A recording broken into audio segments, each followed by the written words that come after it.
I mean, so like, what is it about my story or me that might be interesting, or what do I have to say? You know, will my story help people? Will it educate people? But more than that, I'm really doing it to heal myself. I'm really doing it to put all my pain in my life, or some aspect of it, some part of my memoir that's not being written, or maybe I'll go into it more in a memoir, but by putting all of it in a painting, or putting all of it a subject in a play or something, you get to put it in there and just let it go and let it be released. I really want to put certain aspects of my life behind me, and doing a documentary on myself allows me to do that. Because at first when I was younger, in my 20s, and someone first approached me on doing a film, I was so mortified seeing myself on camera, and so embarrassed and so ashamed of coming off like I have a mental illness, or being labeled, or being exploited in any way, or just my family seeing, or even I didn't like seeing myself that way. So, and they will just, they have no control over how they're going to show you, but I got to see the footage, and it was just me crying and breaking down, and just, I didn't even come off like an artist. I just came off like a crazy girl, and I didn't want that out there in the world, and only that. It wasn't three-dimensional. So, which is why I pulled out of that film. And then I've been paranoid even while we've been friends, and you've been taping me, and still I'm like, but no, I still didn't give you permission to do that film, right? You gave me many times permission, if you recall. And I even gave you $1. And then took it back. But honestly, I think the most important thing for me in my art is to heal myself. I mean, I need a way to express art. Art has really saved my life, because it's given me an outlet.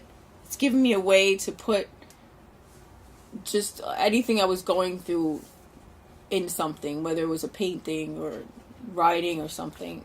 It's given me a great outlet, so it's something I just gravitate towards time and time and again when I feel lost in my life. When I started doing my solo play at HB Studio, I was feeling very lost in my life. I didn't have a therapist back then, and I wanted to write a memoir, but I didn't feel confident then to write a memoir, and I wasn't comfortable as a writer, and I was an actor, and so the natural thing to me was to write characters. And then I found the genre by accident of a solo play class, a solo playwriting class, and I just ended up being a solo play. It didn't start out being a solo play.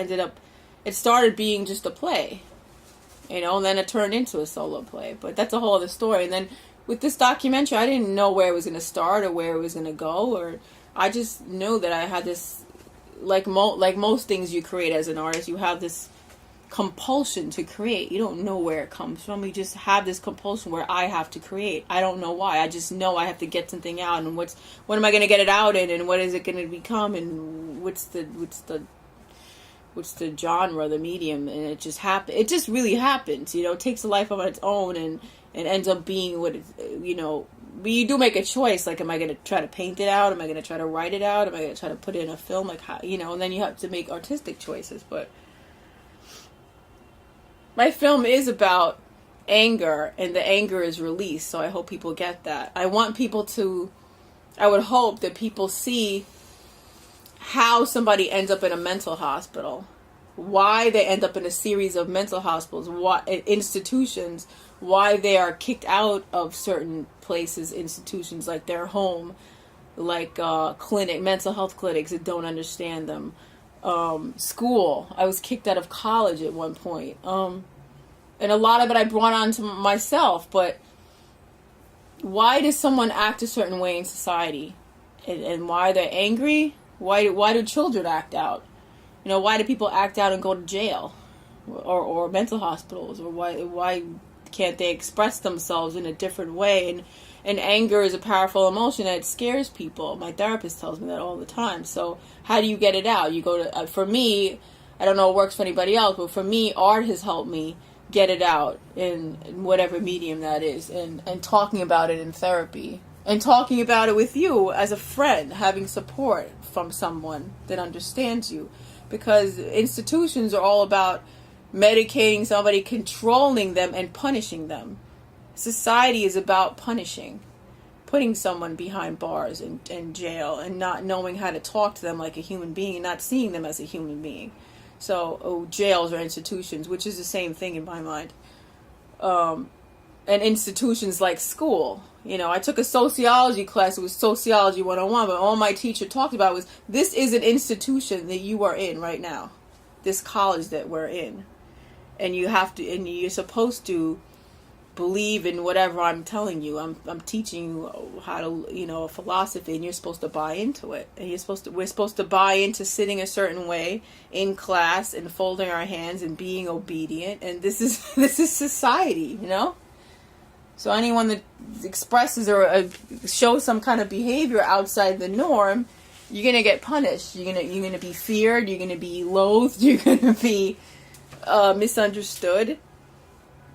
And I'm trying to get behind the label, the acting out, the crazy, whatever label you want to put on it. And I didn't put a diagnosis in my film because I didn't think that was important. I thought it was important to say that I've been diagnosed with a mental illness, but I don't see myself as mentally ill. I want to state that for the record. I don't see myself as a person with mental illness. I think for years I've struggled with it, and I still have my moments where I'm not feeling well, but I don't believe I have a mental illness, and I don't look at mental illness the way most people do in society. I don't believe in labels. I don't think it's necessary to say I have this, I have that, or whatever. I'm just a person who's went through things like anybody else, you know, and just no self-respecting psychiatrist will let you walk out of their office without giving you a diagnosis. That's their job. So that's just really my opinion on the whole.